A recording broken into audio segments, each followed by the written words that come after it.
No. Yeah. As an actress, I suppose. Famously so, yes. Well, I have two books. I don't know which one to choose. I think I'm going to start with the one that I like the most before I drink too much. So, my first one is called The Hounding. Hounding? The Hounding by Zenob Purvis. And it's her first book, it's the debut book. And I really, really liked it. It was really good. And it's about, how do you say? First of all, I read an interview done to her, and she's saying that it comes from, the idea of the books comes from an article that was written in the 1700s in Science magazine. And it was about this doctor talking to these 5 girls who were suffering from a weird illness. He says it's like, it's very old terms, so it's like a sort of hysteria. That's what he calls it. And it makes them bark like dogs. That's what the book is about. Okay. So that's what the article is about. And so she starts from that point, and the author, thinks that from that point she's like, what if this story happened in a small village? How would people react to it? How would the girls be treated? How would they react to this story and all of this? And that's like the incipit of the story, like what the starting point, let's say, of the story. The book itself is written, I think, very well, very interestingly as well, because it's from the point of view of different characters. Every chapter is the point of view of a different character. That's cool. Alternating between, I think, 5 main point of views, let's say. Oh, wow. And we never hear, it's about these 5 girls, as in the article, right? And how these rumors start spreading about them being transforming into wolves, basically. So it's set in a really small town in England in the 1700s, so how people would interpret these rumors, and mostly like they think of it as a sort of demonic possession, right? And how these rumors start spreading and the reason why and everything. None of the chapters is ever from the point of view of the girls. It's always from the point of view of somebody else. Oh. So we hear things about them, but we never hear what their point of view is. Also because I think the author herself tries to make it a little bit, how do you say, she doesn't want to give away if they really turn into wolves or not. She wants it to keep it a little bit, we don't know if this really happened, right? So the main characters that speak the point of view that we see the most, and we see these words through, are first of all Peter Darling, who is all the names. You will love all these names. They're all like speaking names, and they're all weirdly British in a certain way, you know. So Peter Darling is the ferryman who brings the people across the Thames, basically in a small town. It's called Nettle Bed, the town. He ferries the people across. He is known to be a drunk. And yes, I know, but that's why he's like by opposition, right? He's basically the villain of this book, let's say. I know. But he is known to be the drunk. He thinks himself a very pious man. Yeah. Very humble as well, probably. Exactly. It's so well paced, the way that the development of the characters comes across, because he starts. You don't know how he is very well at the start, but in his interactions with women, especially with the 5 girls, you understand very quickly that he is, despite considering himself a very pious man, he even says he saw an angel at a certain point on his ferry, and he thinks he's doing God will because of that. Of course. He is a big misogynist, like you know it right away. He has to get married soon. He has no feeling for his wife to be, but he thinks God wants him to marry her. And one of his first introduction was when he carries across these 5 women across the river, the 5 girls. The 5 girls are the Mansfield girls, and they're aging between like 7 and 18. The oldest one is 18, and the other one are teenagers and children, basically. Okay. So they're very young girls, and they live in this cottage with their grandfather because their grandmother died, their mother died, and their father died.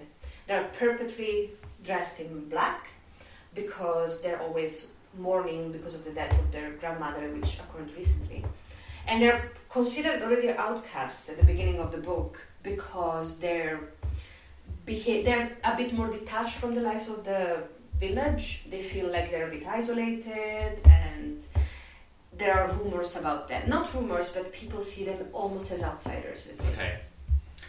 And I'm worried for their safety. yeah, that's Okay. that's what I'm saying. Like this book, you were saying like that book is the book that you were reviewing earlier.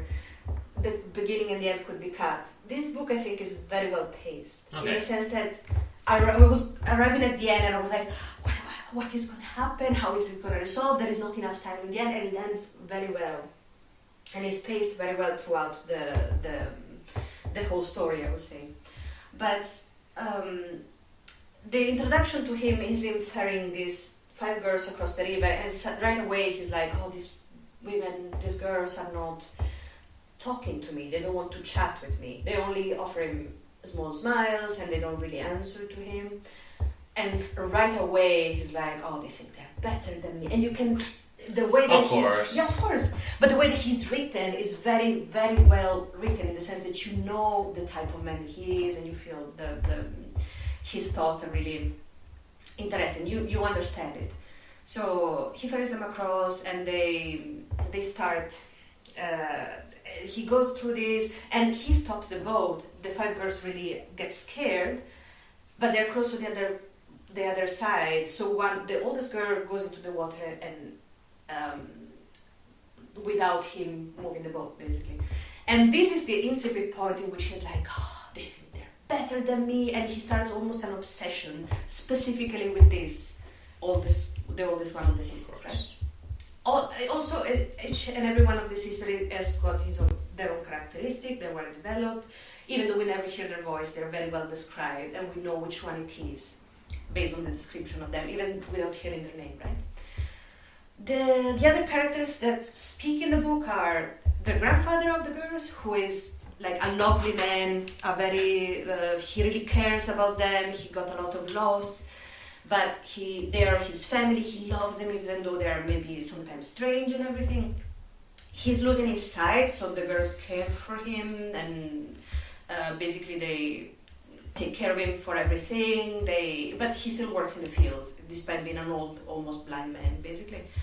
And his chapters are really interesting because he sees the world differently because of his sight. He describes a lot of things through smells and odors, and he basically, you see that he's a very sweet man who loves these girls. And he even says, oh, I feel bad because I cannot punish them, because he I think sweet old man. Yes, sometimes he's like, I think people judge me because I'm not keeping them more straight and punish them or anything, but he just cannot bring himself to I see. because he really, really cares for them, and he is sad that he's losing his sight and cannot see them. But the other characters are the new farm boy that goes and helps them, which is called Milkmaid. And he's also 18, and he's away from his family. He misses his family, his brother. He's one of the first times that he goes away from home, and he seems like a really sweet person as well. The other important character would be Robin, one of the other farmhands who lives close to the Mansfield sisters, and he's basically the moral compass throughout the whole book. He's a really young man, and he despises a lot the men in the village. Not despises them, but has a hard time fitting with them, because a lot of these men are described as drunk and belligerent men. He doesn't like never. Yeah, can you imagine that? They feel very belligerent. That's it here. Yeah, it's England, but so I guess Close close enough. Close enough. You know what I mean? And it feels very much, and it's a small city, and he's very a sweet person, and he has a hard time fitting in with other men, he has to force himself to go to the pub and drink with them. Talk about the football. Yes. Did he see that Basically. Christus play last night? He cannot. He The thing cannot. about Arsenal is... They were trying to walk it in. Yes. Yeah. But it's like he can't. It's sweet because he feels like he finds comfort in animals. Like he lies with the hands to be like, and he feels like protected with them. He doesn't want to. He likes to treat women in a way that is very sweet and nice and protective, but also not. He feels very soft to the men talking to him, but it also feels like he's very morally stern. He knows he never steers away from what he thinks is correct. Okay, good. He is our moral compass through this. But when we see him through Pete's eyes, for example, he's like, the soft boy, he doesn't, all this sort of things. The other characters are the lady who runs the pub, Temperance, who doesn't want to drink despite running the pub because she saw the effect that alcohol had on her father and on the men that she serves. She's also a positive character, I would say. She really feels for the Mansfields. Despite thinking that they are kind of strange, but she feels for them, and she's kind of our point of view of a woman in these scenarios. Let's say because she empathizes with them on a woman point of view. Let's say. And then, is there any other important characters that we see the world through? I don't think so. So basically what you're telling me is that the real monsters are not the girls, but the drunk men throughout this book. I was very worried when you're like, so this drunk old man is on a boat with some young girls. I'm like, well, this can't end well. But all the thoughts from that we see from Peter Darling, from the beginning, they become worse and worse and worse, and we get a worse and worse opinion of them, basically, and they become so vile to certain points that it's like, oh my god, but they're so well written, right? You know this man. So that's all the characters that are like, from the point we see things from the point of view. Basically, at a certain point, people are starting to think like, these sisters are a bit weird and everything, and also there is this aspect of heat. A lot of the weather is very hot, the river is getting thinner and thinner. Peter Darling, who is the ferryman, is afraid this is going to lose his job. He's about to get married with a woman that he obviously doesn't love, but he thinks it's duty to do it, right? Do they have to pay the ferryman? Yes, that was his job. I have it on good authority from Christa Berg that you should never pay the ferryman. Yes. That's what it is. No, 2 pennies. That's all you have to give them. It's true. 2 pennies. I don't know how much they paid him. I can stretch to 2 pennies, I guess. Yes. Yeah. If you have to cross the Thames. But if there is or the river Styx. Yes. Yeah. In this case, yes. Well, tomato. Yes. But, an equal amount of dead bodies. Yes. Oh, wow. in your eyes, Probably just as stinky, Yeah, for sure. Better architecture around the Styx, though. They don't have the Contemporary Museum. So, is Alex on good authority saying that the Styx is superior to the Thames? Yeah. I mean, why less not? brutalism. Yeah. So he's Caronte in this case. Yeah. But, what was it? Yes. Caroline did nothing wrong. Yes. But basically, this is what happens. There is this heat and the river is dwindling, right? And there is a heat that people are really scared about because it could ruin... it's a farm town, so it could ruin a lot of things. And there is this foreboding sense of heat, of this weather that never goes away, and that kind of spikes the animosity that these people have towards these sisters, right? After that, let's say that at a certain point something happens and it's a little bit unclear. We see that Peter Darling gets more and more angry at these women, and there is this point in which we see the scene from Robin's point of view, and he went to the pub. And there was this big thing happening in the city in which a lot of these drunk men, capture this badger and start beating the badger up. Oh, poor thing. And it's like, we come to understand that it's basically a sport in the town. God. That sometimes they do, and... Like weasel stomping day. Basically. Yes, but What it's a is badger. that? It's a Weird Al song, I think. Oh. But it's a badger stomping. Aww. And Badger. Badger. Yes. We're never going to get done with this review at this point. But they beat this badger up. He's really sorry that he has to contribute to this. They force him to kick this badger, and then he goes on his way. He asks Peter Darling to cross the river. Peter Darling is really drunk at this time. Shock. Help him cross the river.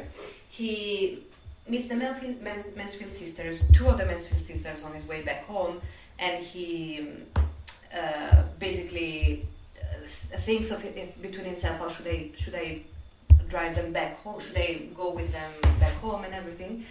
And he doesn't, because he is still mad of the situation, blah, blah, blah. And halfway home, he feels bad about this. He goes back and just hear barking and howling and cannot understand where it comes from. And he says it feels almost like it's a person howling. Okay. And he hides to see who it was, and he just sees Peter Darling coming out of a bush covered in sticks, coming out of the street where the sisters were, covered in sticks, and basically like he went into a bush or something. And it's kind of implied that he maybe assaulted the sisters. We're not shocked at this point. And so this happens. We don't understand if that's true, if it's something that Robin thinks, if it's something that really happened, but it's kind of implying at certain points in the book that what's happened. So he goes, after this situation, from Peter Darling's point of view, he kind of is at the river, and when he sees that he says that he's seeing something weird. Basically, he sees the 5 sisters going on the way towards home, and he shouts out to Temperance, who's with him, telling that he sees them turning into dogs, which is not understood exactly how he sees it, because they're far in the distance, if it's just a trick of the eyes, but he says, they turn into dogs. Nobody else sees it beside him, and he starts saying this everywhere in the city. So, and this is a lie that starts growing and growing and growing, basically, until everybody believes it to a certain degree, or kind of, it's the sort of, they start seeing things that maybe are there, maybe are not there, we don't know if it really happened and everything. And we arrive to the point in which most people believe it. But then there is a big, the thing that is, towards the end of the book, there is the element that kind of makes this crowd become a mob against the sister, is because it's Peter Darling's day of his wedding. That's wedding, okay. And everybody goes to the church, and he's about to get married, and they're waiting for him to get through the door. And the whole way before that, he's I don't know if I should get married, I don't know. But the day before he sees an angel, he's like, yes, I'm gonna get married. He arrives to the door, they're all inside, and from the outside of the church, they hear barking. The Mansfield father is also here. The sisters were closing to their house because the grandfather was afraid of the rumors that somebody would hurt them and everything. They hear barking, and then Peter Darling goes outside because he's like, I have to send them away, cut them away, they're not gonna ruin my wedding day. He starts running behind them, and the mob catches up to him, and he's like, they beat me, one of the girls beat me, and he starts running towards one of the girls. They don't know where he's going. He's at the bridge, basically, not at the bridge, but at the river, and the people with him there's Peter Darling, Robin, our moral compass, and Thomas, who is Milmay, who is the one of the guys that was helping in the field, right? Okay. And he arrives there. Thomas is trying to protect the girls so that he wouldn't assault them, and he starts choking Thomas. And while this happens, the other boy, Robin, stabs Peter Darling and kills him. Yay! Alex is always up for stabbing. Yes, Yeah. a good stabbing. Yeah. For me, it was just a Tuesday. But, Yes. Normal occurrences. Yeah. But at this point, the mob arrives and they see that he's dead. The girls have already started to escape, right? And the mob arrives and Robin doesn't. He's like this. He is about to say, "Oh, it was my fault. I stabbed him." He's about to take the fault for it because he killed him. But Thomas goes in the way and he says, "No, it's me. I killed him. Oh. I killed him because I love one of the Mansfield girls, which One of the Mansfield retreats. Exactly. I love her and I killed him because he spread these horrible lies about her. And he is in prison because of this. The girls go back to the house, start packing up, and the grandfather is like, we have to run away. The boy is in prison, blah, blah, and while everybody is waiting for the policeman to come and everything, the lady who runs the pub frees him so that he will not get killed and everything. He runs to the sisters. They go to inspect their house and they don't find them. And then they tell their grandfather, we're going to run away in the morning. No. And then during the night, the grandfather, you don't understand if it's a dream or if it's reality or what he sees them in a field running away, but he sees them as dogs running away with Thomas, the guy that escaped and killed Peter. And you don't understand if it's a dream or if it's real, and then in the morning they're just gone, and he sees the mob coming in to get them, basically, but they already escaped. And he says himself, like, during the book he was saying, I kind of would prefer if they were dogs rather than humans, because dogs are happy, while girls are awfully not well treated. So I would almost prefer if they were dogs rather than girls. That is sad. It's kind of sad. A lot of the way that they are treated in the book is kind of sad. Because it's like, they're treated this. There is a vicar in the book, for example, that goes to them and tries to talk to them, and instead of trying to help, he says that he sees the same thing so it's all like, it's so well paced in the sense that you see how this lies spread, and it makes it feel very realistic, and you also see how they were treated in that. So, a remark and then two questions.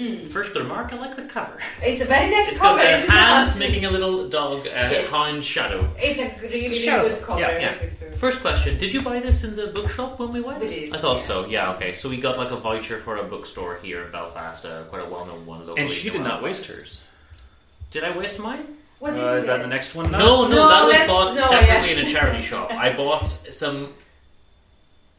You got other historical fiction. Oh yeah, so some nice historical fiction that we'll get to next month. And the final thing is, does it get a yeah? Or does it go down together? Yeah. Okay. You answered me too quickly. I've not got it loaded up. Oh, sorry. It gets a yeah. It gets a yeah. Yeah. Okay, yeah.